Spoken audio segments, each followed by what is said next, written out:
than training normal dogs? Well, for basic obedience, the standards are really not that high. I mean, as long as your dog can sit or lay down or come on the leash, that's good for most family dogs. For training a service dog, the standards are extremely high. They have to be reliable, off leash, under severe distractions in airports, in restaurants, in hotels, in lobbies, around food, around other people, on stairs, on escalators, in elevators.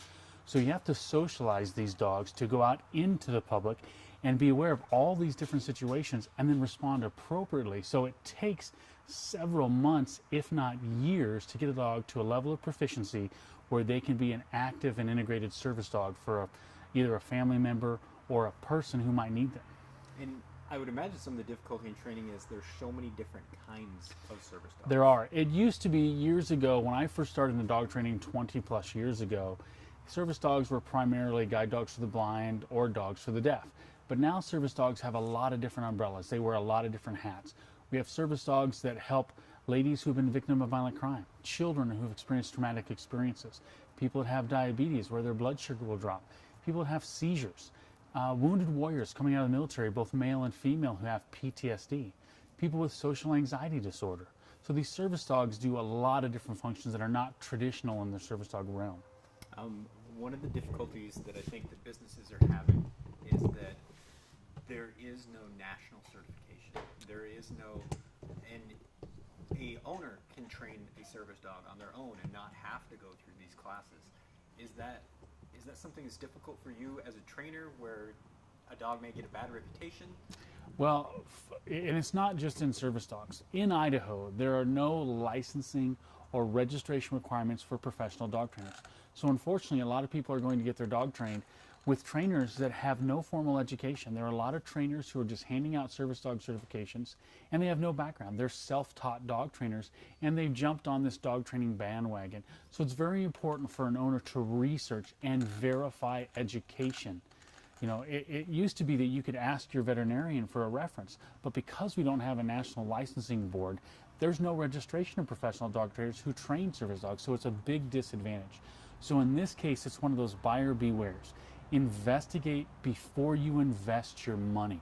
Go to the class, get a list of credentials, get a list of references from people who have service dogs. Show up unannounced. Do these things and see. In a class, the instructor should be personable, should be confident, and should offer a lot of different tips to help different dogs, because what works for a Labrador here is not going to work for a St. Bernard, and what works for a St. Bernard is not going to work for a poodle. What works for a seizure alert dog is not going to work for a dog for someone who has mobility issues. Like, we teach a lot of dogs to stand and brace. So you got to have a different approach, because some dogs are going to click just like a fish to water, and other dogs are going to need different types of motivation to bring them to a level of proficiency so they can be an active service dog. I heard you talking about the vests and the collars and the badges and things like that for when they finally get certified to go be a service dog, but that's not a requirement. You're right. Is that something that's just a convenience then? It's, well, for me it's a frustration, because anybody can go on the internet nowadays and get anything they want.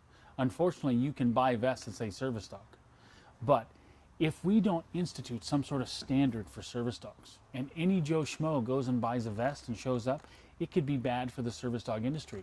We've heard examples, and I've actually witnessed this, where a person who has a service dog, who was trained by a local service dog trainer, went into, we were at a big event at the Western Idaho Fairgrounds, and this dog was barking and snapping at people. You can't have that as a service dog, okay? Because we have laws in this country that protect people with disabilities, the Americans with Disabilities Act, we have to allow service dogs in. But if we don't have a standard where people are just buying these harnesses and going out there, it's no wonder that some of these businesses don't want these service dogs in there if they don't have the standard. And that's why when they come through this training, they have to complete an 8-week obedience class, an 8-week advanced off-leash obedience class before they're even accepted into the service dog training. They have to show proficiency under distractions and off-leash control before I even have them order their vest. I lost track of thought there.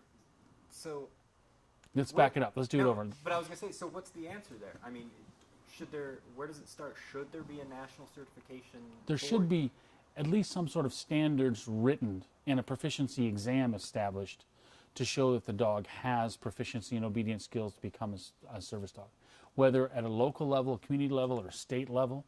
But there should be some sort of standard for service dogs, and currently there's not. But then that brings up the problem that actually the Idaho Human Rights Commission lady told us, which is that you might have a dog that suddenly you find out can sense the seizures or can sense the insulin drop or something, and that dog then becomes a service dog essentially from the skill that is inherent to them.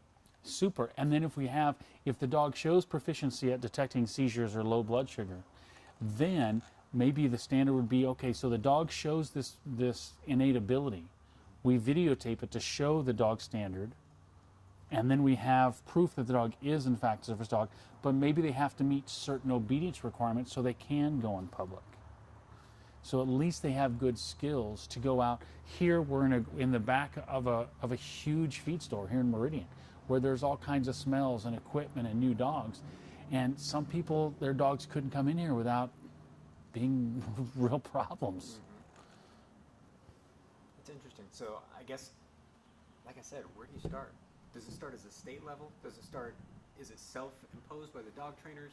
Is this something that Congress says there should be a set of rules? You know, for me, I would say it would start at the community level with counselors, with psychiatrists, with people who are dealing with clients that have a need for service dogs, and then working with certified professional trainers who can show a level of proficiency with this type of training.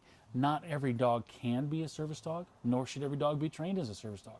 Some dogs might have the ability to detect seizures, but what if they want to take that dog out and the dog is people aggressive?